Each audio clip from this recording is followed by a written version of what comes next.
প্রিয় ছাত্রছাত্রীরা, আগের পার্ট পর্যন্ত যেটা হয়েছে আমরা আলোচনা করেছি মিথেন এবং ইথিলিন নিয়ে, অর্থাৎ ইথিন নিয়ে। তাহলে ত্রিবন্ধন যুক্ত হাইড্রোকার্বন, ঠিক আছে।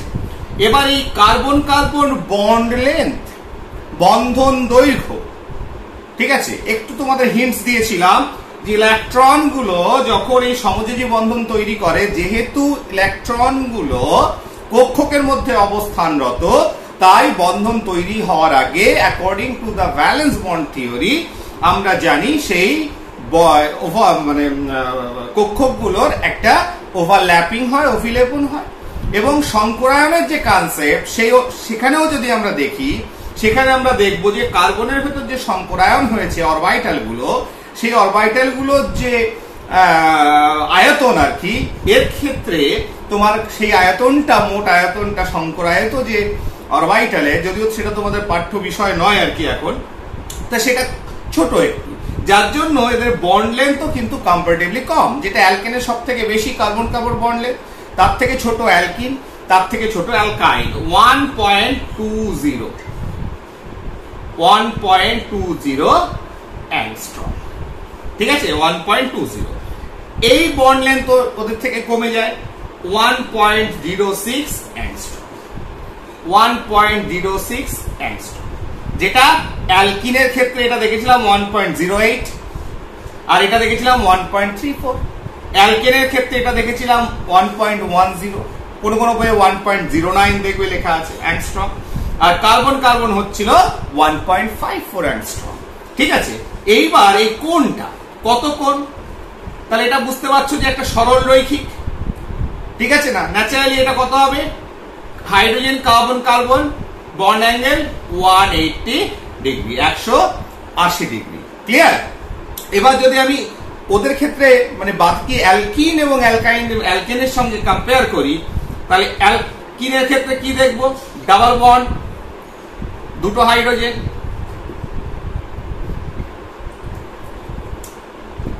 ন্যাচারালি তাহলে এটা 3 ভাগে ভাগ হয়ে গেল। তাহলে এই বন্ড অ্যাঙ্গেল কত হবে? 120 ডিগ্রি, ট্রায়াগোনাল। আর অ্যালকেনের ক্ষেত্রে কি দেখবো? যদি আমি দুটো কার্বন নিয়েই কোনো অ্যালকেনকে ভাবি,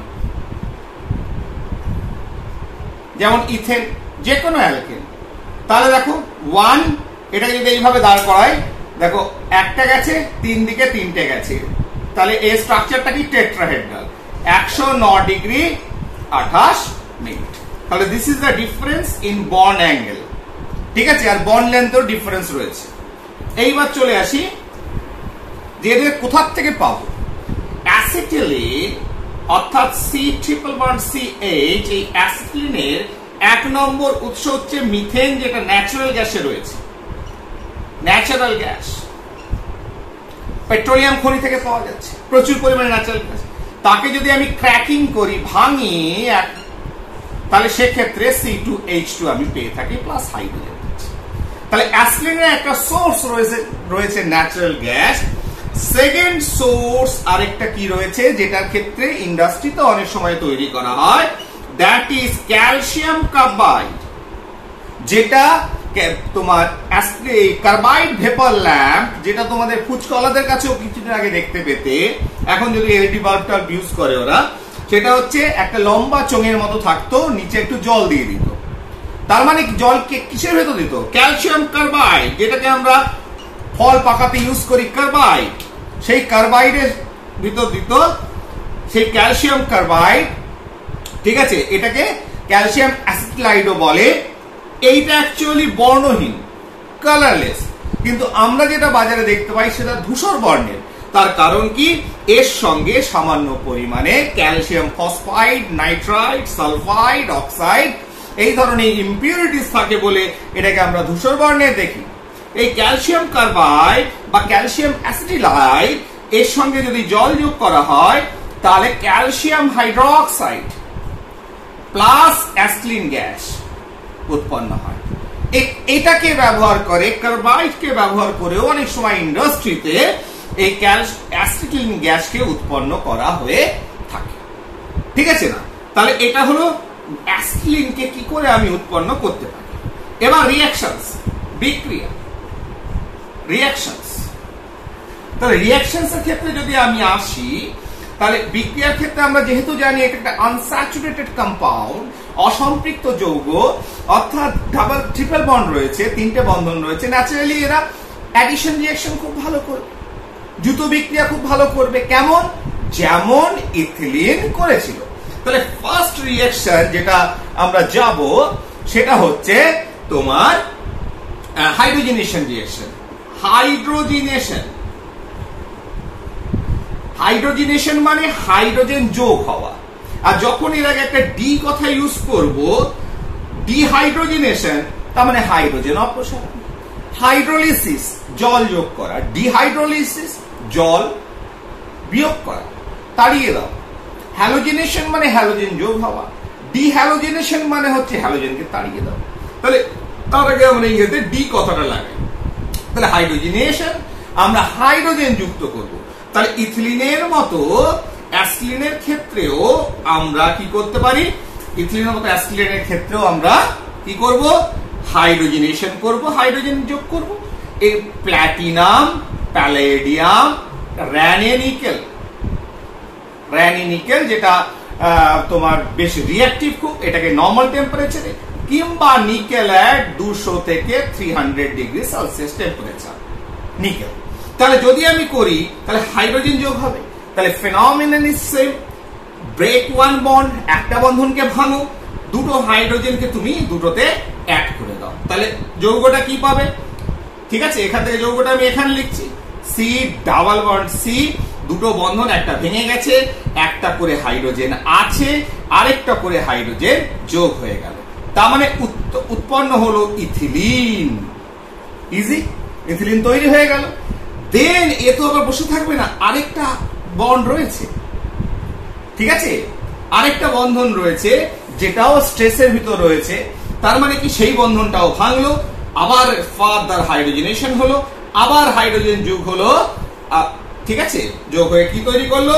সি সিঙ্গেল বন্ড সি, দুটো হাইড্রোজেন ছিল, আরেকটা হাইড্রোজেন যোগ হয়ে গেল। তাহলে দেখো, তাহলে দুটো হাইড্রোজেন ছিল, দুটো কার্বন ছিল, দুটো কার্বন, বন্ধনটা ভাঙলো, সিঙ্গেল বন্ড, হাইড্রোজেন যোগ হয়ে গেল। তার মানে কি আর চাহিদা নেই, সম্পৃক্ত হাইড্রোকার্বন পরিণত হয়ে গেল, অ্যালকেন তৈরি হয়ে গেল। তাহলে এটা হয়ে গেল কি? ইথেন। তাহলে আমি ট্রান্সফরমেশন, হাইড্রোজেনেশন করলে আমি কি পাচ্ছি? অ্যাসিটিলিন থেকে ইথিলিন, ইথিলিন থেকে ইথেন। আর এর আগে আমি কি রেখেছিলাম? দ্রুত বিক্রিয়া, ইথিলিন থেকে হাইড্রোজেনেশন করে ইথেন। এর অ্যাসিটিলিন করলেও আলটিমেট প্রোডাক্ট ইজ ইথেন। এইবার যদি মনে হয়, কি মনে হলো? যে আমার মনে হলো যে অ্যাসিটিলিনের হাইড্রোজেনেশন করব, ভালো কথা। তাহলে acetylene C triple bond C H, তার হাইড্রোজেনেশন করলাম, করার পর আমার প্রোডাক্ট হলো ডাবল বন্ড, একটা করে হাইড্রোজেন ছিল, আরেকটা করে হাইড্রোজেন যোগ হলো, অর্থাৎ ইথিলিন। এইখানের পর ফার্দার হতে দেব না, আটকে দেব।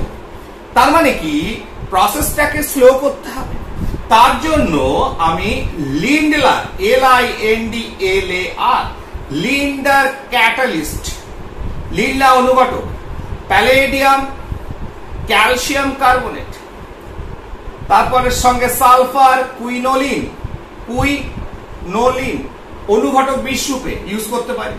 তাহলে এটা হচ্ছে লিন্ডলার অনুঘটক। কিংবা আর 2 নম্বর কি ইউজ করতে পারি? প্যালেডিয়াম,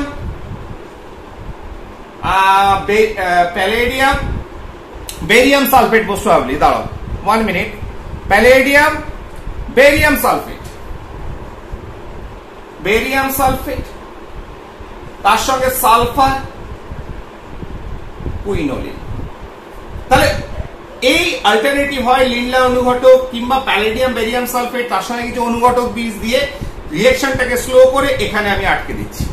তাহলে ইথিলিন করতে হলে করসপন্ডিং যে ক্যাটালিস্ট, অনুঘটক, সেটাকে আমাকে সঠিকভাবে চুজ করে আমাকে ব্যবহার করতে হবে, না হলে কিন্তু এইখানে না হয় একদম ইথেন তৈরি হয়ে যাবে। এছাড়াও কিছু কিছু অনুঘটক যেমন P2 বলে একটা অনুঘটক আছে যেটা আমরা বর্তমানে ব্যবহার করছি এই ইথিলিন পাওয়ার জন্য, অর্থাৎ ফার্দার রিঅ্যাকশনটাকে আমি হতে দেব না। ক্লিয়ার? এইবার যদি আমি ব্রোমিনেশন করি অর্থাৎ হ্যালোজিনেশন, পার্টিকুলার ব্রোমিনেশন তোমাদের বইতে আছে, সেই জন্য ব্রোমিনেশনটা দেখে নিই। ঠিক আছে, তাহলে রিঅ্যাকশন ইজ সেম, যেমন হাইড্রোজেনেশন হয়েছে same type of reaction bromination. যদি এর অ্যাকুয়াস মিডিয়ামে দাও, জলের মিডিয়ামে, তাহলে বন্ধন ব্রেক হলো, টু ব্রোমিনস, দুটো ব্রোমিন দু জায়গায় যোগ হলো, CH দুটো স্পেস পেয়েছো ব্রোমিন। দেখো আমার মেকানিজমে যাচ্ছি না আমি, ঠিক আছে, তোমরা সবাই বুঝতে পারছো, বন্ড ব্রেক হয়েছে, ব্রেক হয়ে দুটো পজিশন পেয়েছে দু জায়গায়, কোনো একদিকে ইলেকট্রনটা গেছে, নেগেটিভ পজিটিভ হয়েছে, ব্রোমিনও নেগেটিভ পজিটিভ ভেঙে পজিটিভ নেগেটিভে নেগেটিভ পজিটিভে যোগ হয়ে গেছে, তৈরি হয়ে গেছে। তাহলে কি তৈরি হলো?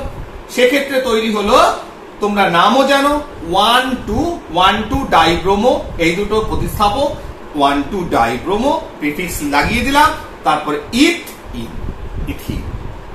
এইবার যদি রিঅ্যাকশনটাকে একটু ফাস্ট করতে হয় তাহলে ব্রোমিনটাকে কি করব? অ্যাজ লিকুইড স্টেট, যেমন অবস্থায় ব্রোমিন থাকে, liquid bromine or gaseous.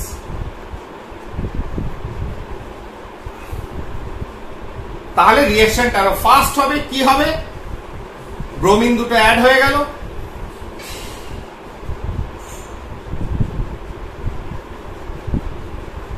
(1,2) ডাইব্রোমোইথিন, further আবার ব্রোমিন রিঅ্যাক্ট করলো, আরেকটা বন্ড ব্রেক হলো, ব্রেক করে আবার দুটো অ্যাড হয়ে গেল, হাইড্রোজেন পড়ে আছে, ব্রোমিন বিআর, তাহলে কি হয়ে গেল? হাইড্রোজেন। তাহলে এটার নাম কি হলো? 1,2। আমরা জানি চেনের বাইরে এরা প্রতিস্থাপক, হ্যালোজেন, এরা কার্যকরী মূলক নয়, তার মানে এদের প্রিফিক্স 1,1, একে দুটো আছে, তাহলে 1,1,2,2 টেট্রা ব্রোমো ইথেন। তার নাম কি হলো? 1,1,2,2 টেট্রাব্রোমো ইথেন। ঠিক আছে, তাহলে হ্যালোজিনেশন স্পেশালি ব্রোমিনেশন এখানে করে দেওয়া হলো। ঠিক আছে, আর অ্যাসিলিন গ্যাসের এর থেকে অ্যাসিটোন, সেভারাল কম্পাউন্ডস এগুলো পাওয়া যায়। ক্লিয়ার? নেক্সট আরেকটা কম্পাউন্ড, ইথানল। ইথানল এর সংকেত কি? C2H5OH। তাহলে এখানে OH হাইড্রক্সিল মূলক রয়েছে। ঠিক আছে, কি হয়েছে? হাইড্রক্সিল মূলক বর্তমান। এটা হচ্ছে সংকেত, আণবিক সংকেত কার? ইথানল। স্ট্রাকচারাল ফর্মুলা C দুটো আছে, OH।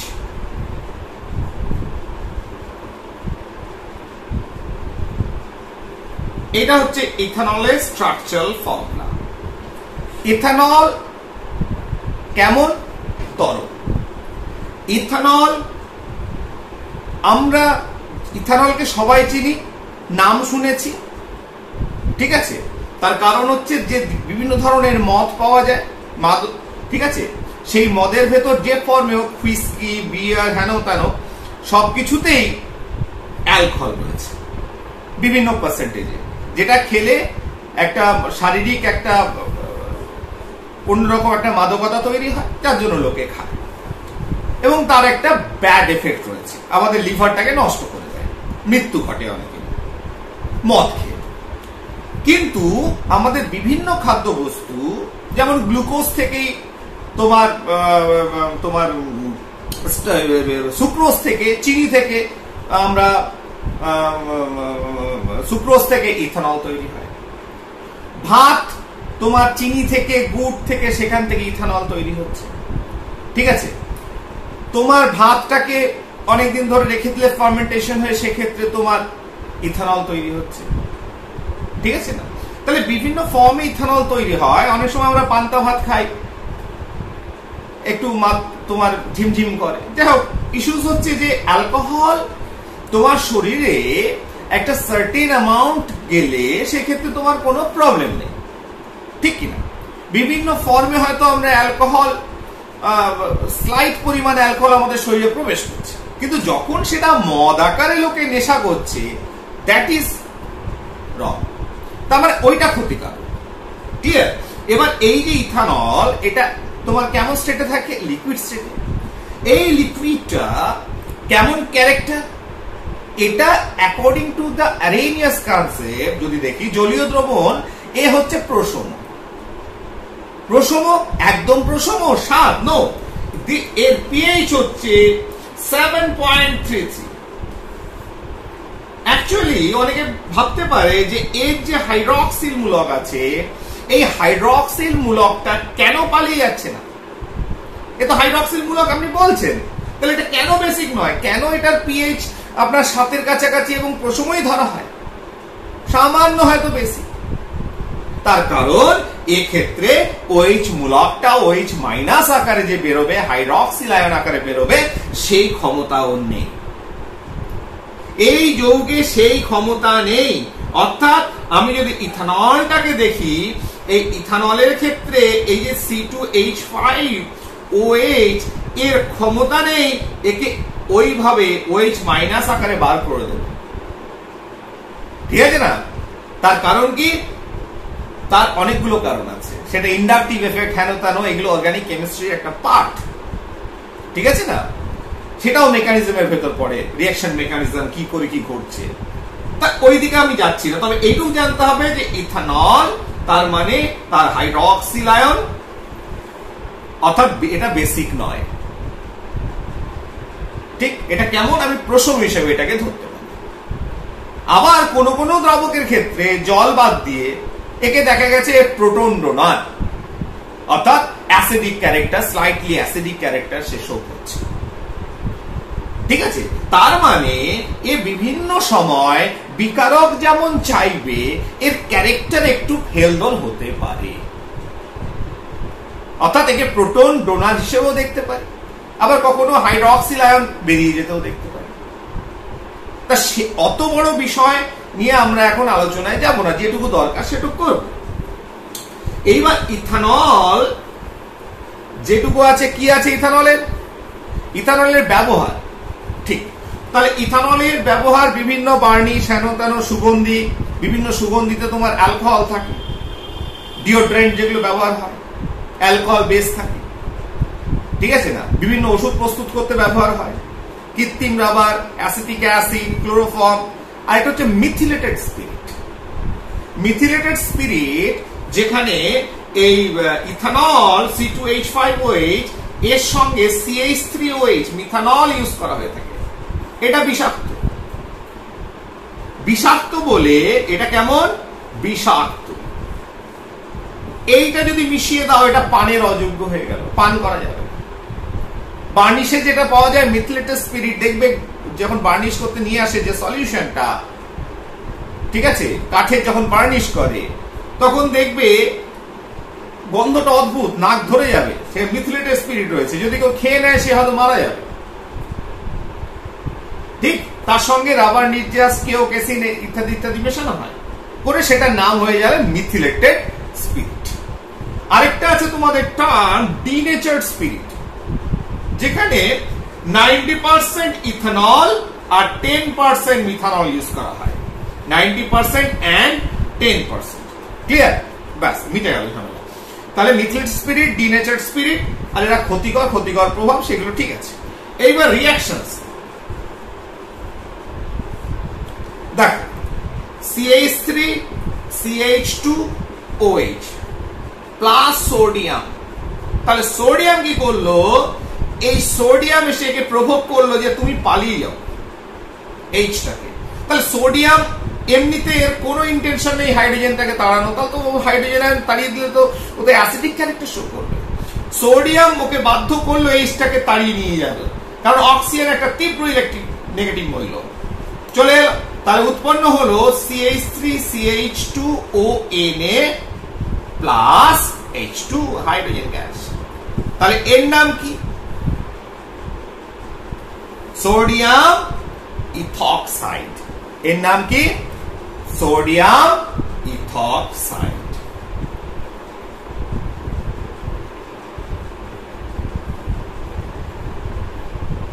সোডিয়াম ইথক্সাইড এবং তার সঙ্গে উৎপন্ন হলো হাইড্রোজেন।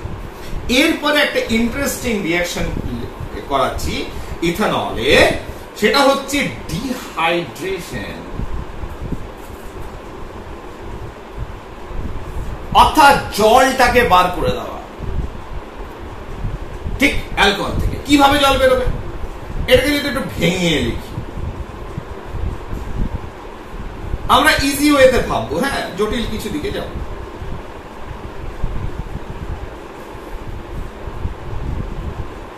গাঢ় H2SO4 দিলাম, যদি ওটা দুটো ধাপে হয়, ক্লিয়ার?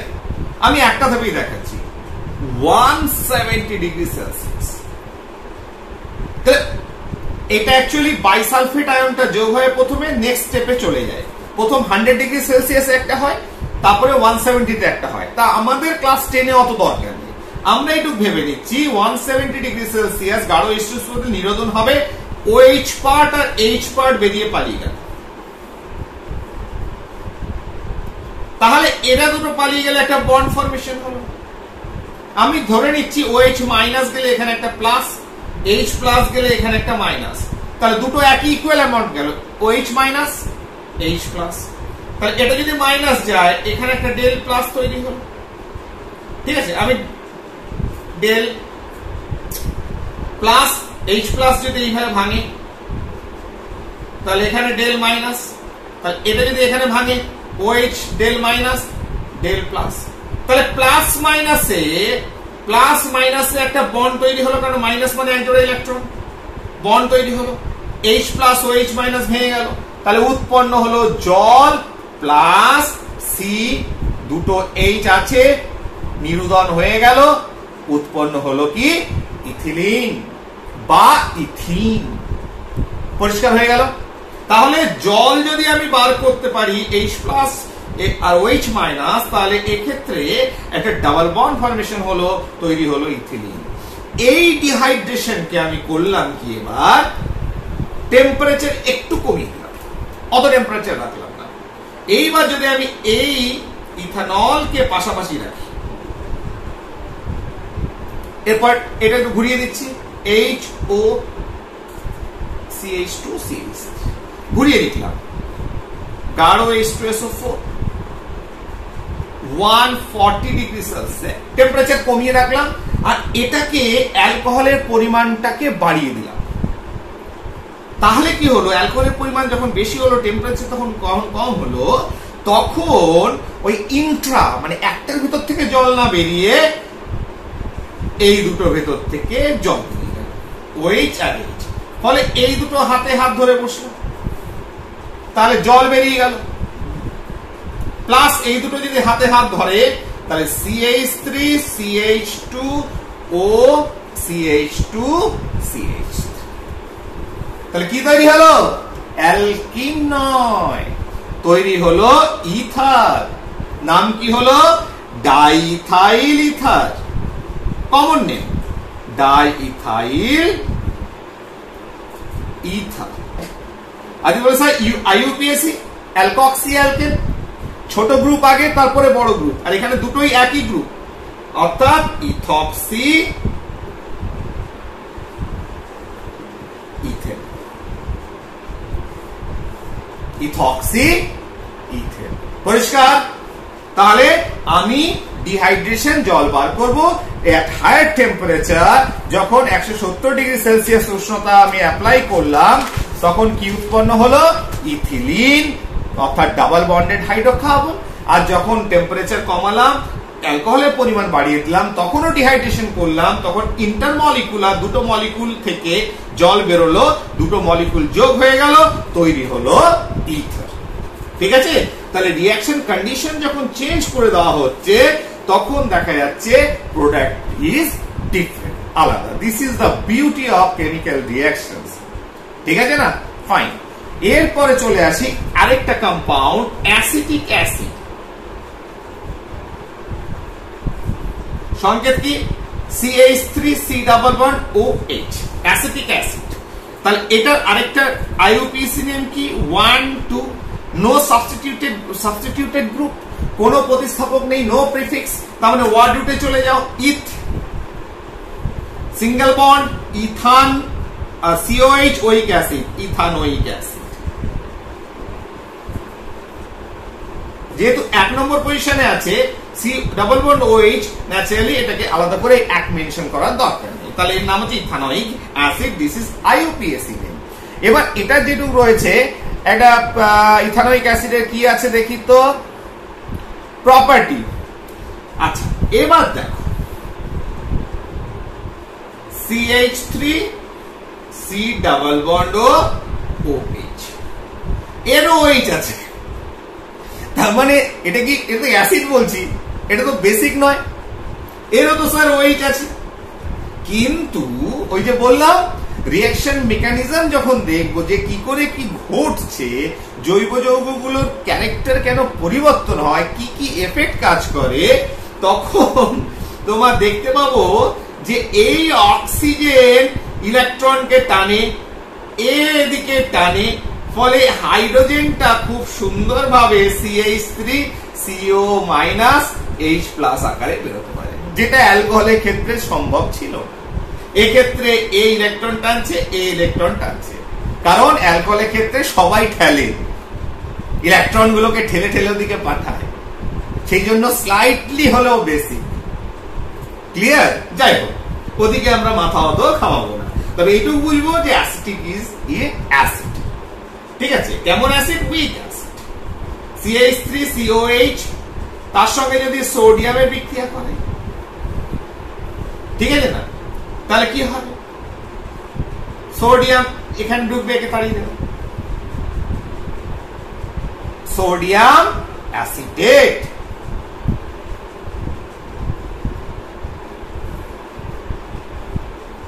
তার সঙ্গে কি হচ্ছে? আর একে তাড়িয়ে দিল, sodium acetate plus H2, balance করো। যদি এখানে প্লাস NaOH দিই, এর ক্ষেত্রেও CH3CONA, সল্ট তৈরি হলো, প্লাস CO2 প্লাস H2। ঠিক? আর কিছু রিঅ্যাকশন আছে? আর কিছু? বেশ, আর একটা হচ্ছে অ্যালকোহল দিয়ে মনে হয় আছে। ঠিক, CH3COH প্লাস, যদি আমি অ্যালকোহল দিই, উল্টো দিকে লিখছি, OH CH2CH3, তার মানে ইথানল আর অ্যাসিড, গাঢ় H2SO4, তার মানে মাইনাস অফ ওয়াটার। তাহলে ন্যাচারালি এ তো H প্লাস আকারে বেরোলো, একে বলবে তুমি OH টা দাও, তাহলে এর জন্য এ দিতে হচ্ছে। তার মানে এর অদ্ভুত ক্যারেক্টার, কখনো এ হাইড্রোজেন বেরোচ্ছে, কখনো হাইড্রক্সিল আয়ন বেরোচ্ছে, OH বেরোচ্ছে, কখনো H বেরোচ্ছে, যেহেতু এটা নিউট্রাল ইন ক্যারেক্টার। ঠিক আছে? তাহলে OH বেরিয়ে গেল, OH তাহলে জল, তাহলে এই দুটো কি পড়ে থাকলো? CH3। তাহলে প্রোডাক্টটাকে এখানে লিখি না এখানে লিখবো, যেটা খুশি। তাহলে প্রোডাক্টটা লিখছি CH3C ডাবল বন্ড C2H5। দেখো CH3 মানে C2H5। তাহলে এটা কি তৈরি হলো? একটা এস্টার ফর্ম করলো। ঠিক আছে? দুদিকে সেম গ্রুপ, তাহলে ইথাইল ইথানোয়েট। তাহলে this is a ester. Clear? তাহলে আমাদের মোটামুটি যে রিঅ্যাকশনস গুলো, এর বাইরে রিঅ্যাকশনস কিছু দেবে না, ডোন্ট ওয়ারি। ম্যাক্সিমাম যতটা রিঅ্যাকশন করার বিভিন্ন তোমার methane, ethylene, acetylene, ethanol and acetic acid, যা যা রিঅ্যাকশন যতটা আসতে পারে সর্বোচ্চ পরিমাণ করিয়ে দেওয়া হলো। আশা করি তোমরা বুঝতে পেরেছো। এরপরে চলে আসি পলিমার। পলিমার আমাদের সামাজিক জীবনে যতটা সাহায্য করে অতুলনীয়। ক্যারি ব্যাগ, বিভিন্ন ধরনের প্লাস্টিকের চেয়ার, পিভিসি পাইপ, প্লাস্টিক এখন ছেয়ে গেছে, সবকিছুই আমরা ভাবতে পারি না যে এত হালকা, টেকসই, ডিউরেবল জিনিস হতে পারে বলে। কিন্তু সেটাই আমাদের প্রকৃতির কাছে একটা মানে ভয়ঙ্কর একটা পলিউশন সৃষ্টি করছে, এবং সেটা একটা মাথা ব্যথার কারণ হয়ে দাঁড়িয়েছে আমাদের। যেমন ভালো তেমনি খারাপ। তাহলে এই পলিমারটা অ্যাকচুয়ালি কি? পলিমারটা হচ্ছে তোমার এক ধরনের লং চেইন কম্পাউন্ড। কিরকম? ধরো যেমন ইথিলিন, এটাই যদি অক্সিজেন ইন পারঅক্সাইডের প্রেজেন্সে তোমার 2000 atmospheric pressure ATM 200 degree Celsius উষ্ণতা, এরকম একটা কন্ডিশন তৈরি করেছি, তোমার এই ইথিলিন গ্যাস এই রিঅ্যাকশন করায়, এই টেম্পারেচারে পাঠানো হয় এই প্রেসার, এবং in presence of oxygen and peroxides তোমার এই ইথিলিন কি করবে, একে অপরের সঙ্গে চেইন করতে আরম্ভ করবে, নিয়ে একটা বিশাল আকার যৌগ তৈরি করবে। এবং যে যৌগটাকে একটা সংকেত দিয়ে আমি প্রকাশ করতে পারবো না, কারণ আমরা কাউন্টে আনতে পারবো না যে এত ইথিলিন পরপর যোগ হয়ে যাবে, কিছু না, পরপর যোগ হয়ে যাবে, লং চেইন ফর্ম করবে, এবং যেটাকে তোমার এমন অবস্থা দাঁড়াবে যে যেটা তোমার বিভিন্ন জীবাণু সেগুলোকে নষ্ট করতে পারবে না। ঠিক আছে না? সে কি করতে পারবে না? জীবাণুগুলো নষ্ট করতে পারবে না। এবার এই যে ইথিলিন যখন লং চেইন তৈরি করবে, কিরকম? ধরো CH2, কিরকম? ধরো CH2। এবার একে যদি চেইন তৈরি করতে হয়, একটা যোজ্যতাকে ছাড়াতে হবে, তাহলে যখনই বন্ডটা ব্রেক করবে দুটো হাত তৈরি হলো, তাহলে আরেকটা CH2 যোগ হলো, তাহলে এদিকে একটা CH2 যোগ হলো,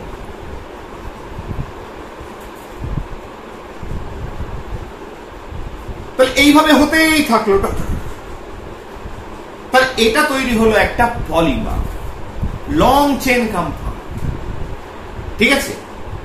এইবার এই কম্পাউন্ডটা, যৌগটা তোমার, তাহলে এই যৌগটা কোন জিনিসটা রিপিট হয়ে গেছে, চেনটার যে গঠন তৈরি হয়েছে, মূল বেসিক ইউনিট কোনটা?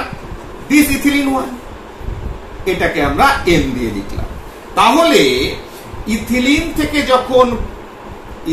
থেকে যখন পলিমারটা তৈরি হলো, তাকে আমরা কি করে লিখলাম? লিখলাম CH2 দুটো দাগ, N সংখ্যক এটা রয়েছে। This is the basic unit. একে বলা হয় মনোমার।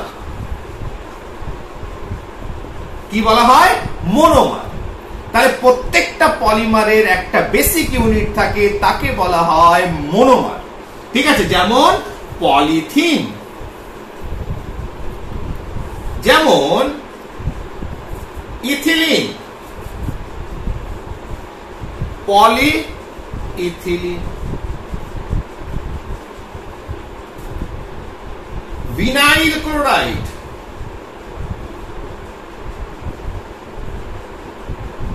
Polyvinyl chloride,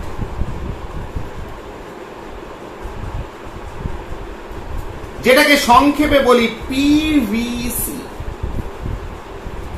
টেট্রাফ্লুরোইথিন। টেট্রাফ্লুরোইথিন আমি লিখছি না, সব বইয়ে পেয়ে যাবে। টেট্রাফ্লুরোইথিন মনোমার, সেটা যুক্ত হয়ে হয়ে টেফলন তৈরি করে, পলিটেট্রাফ্লুরোইথিন বা টেফলন। ঠিক আছে না? তাহলে এইভাবে বিভিন্ন পলিমার গুলো তৈরি হচ্ছে। এইবার সমস্যাটা হচ্ছে, এরা হচ্ছে তোমার নন বায়োডিগ্রেডেবল, জৈব ভঙ্গুর নয়, অভঙ্গুর। তার মানে জীবাণুগুলো নষ্ট করতে পারে না এদের। মাটির তলায় পড়ে আছে তো পড়ে আছে, 10 বছর পরেও পলিথিনটা পড়ে আছে, এক টুকরো পাইপ পড়ে আছে তো পড়েই আছে, কিছুই হয়নি। ফলে এগুলো কি হয়? দূষণ করে, মাটিকে দূষিত করছে, জলে পড়ে জলকে দূষিত করছে, ড্রেনেজ সিস্টেমকে আটকে দিচ্ছে, ফ্লাড হচ্ছে, এদের জন্য সব। তার মানে যতটা ভালো তত খারাপ।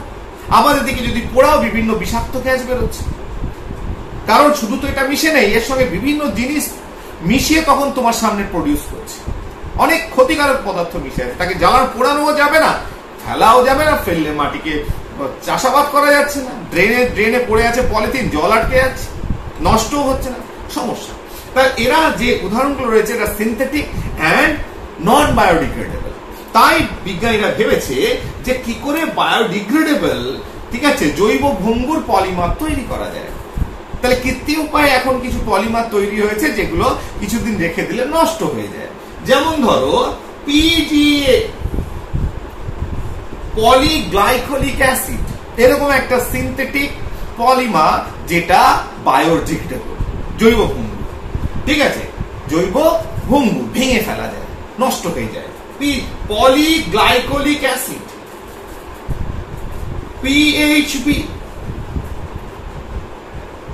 পলিহাইড্রক্সি বিউটাইরেট বা বিউটিরেট, PHB, PHBV, পলিহাইড্রক্সি বিউটিরেট কো beta hydroxy ভ্যালিরেট।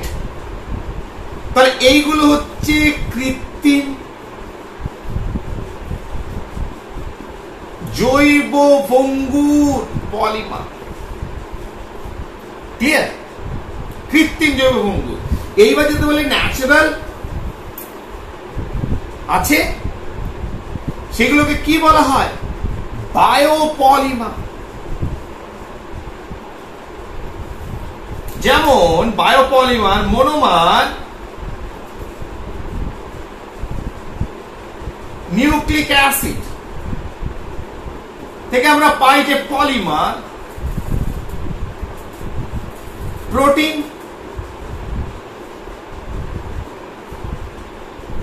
Glucose, starch, cellulose, monosaccharide থেকে পলিস্যাকারাইড। তাহলে অল আর বায়োপলিমার্স, জৈব ভঙ্গুর এবং ন্যাচারাল পলিমার। ক্লিয়ার? তাহলে পলিমার আমরা পেয়ে গেছি। তাহলে আর কি আছে দেখি।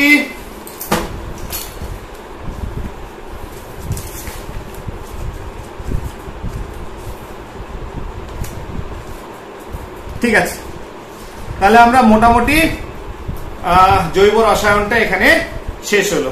ওকে, থ্যাংক ইউ, ধন্যবাদ।